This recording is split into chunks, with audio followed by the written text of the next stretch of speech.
Siapapun yang bersama dengan Al-Quran pasti akan dimuliakan oleh Allah. Malaikat yang menurunkan Al-Quran menjadi malaikat yang paling mulia, yaitu adalah malaikat Jibril.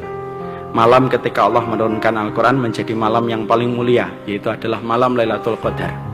Bulan Allah menurunkan Al-Quran menjadi bulan yang paling mulia, yaitu adalah bulan Ramadan. Dan laki-laki yang diturunkan kepadanya Al-Quran menjadi laki-laki yang paling mulia, yaitu adalah Rasulullah SAW. Dan disitulah akhirnya kita mendapati bahwasanya siapapun yang ingin meraih dan memperoleh kemuliaan itu cuma satu, bagaimana kehidupannya dibersamakan dengan Al-Quran. Karena siapapun yang bersama dengan Al-Quran pasti akan mulia. Dan Al-Quran itu merupakan mukjizat terbesar yang Allah turunkan pada kehidupan manusia. Mukjizat ini menenggelamkan mukjizat-mukjizat yang lainnya tanpa menafikan bagaimana keutamaan mukjizat yang lainnya. Mukjizat Al-Quran itu mengalahkan mukjizat Nabi Musa dengan tongkatnya yang mampu merubah lautan menjadi daratan. Mukjizat Al-Quran itu mampu mengalahkan mukjizatnya Nabi Sulaiman yang mampu berbicara dengan semua binatang, dan mampu mengalahkan mukjizatnya Nabi Ibrahim yang kebal ketika dibakar. Karena semua mukjizat para nabi dan mukjizat para rasul itu hilang bersama dengan wafatnya mereka.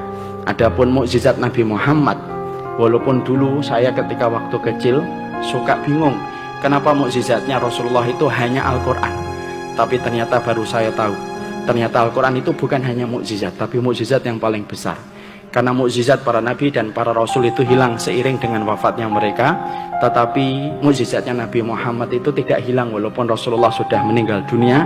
Efektivitasnya itu tetap berlangsung mukjizat itu sampai nanti matahari terbit dari arah barat. Makanya dari situlah kita akhirnya mengetahui siapapun yang ingin membangun kemuliaan itu dimulai dari Al-Quran yang ditanam di dalam dadanya. Makanya kalau kita mendidik hari ini harus kita rubah paradigmanya, bahwasanya pendidikan pertama itu bukan matematika, pendidikan pertama itu bukan fisika dan bukan bahasa Inggris.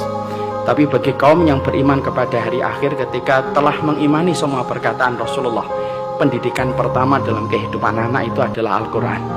Karena Al-Quran itu apabila telah hidup pada kehidupan seseorang, maka sesungguhnya mukjizat itu sudah ada di dalam dada anak itu.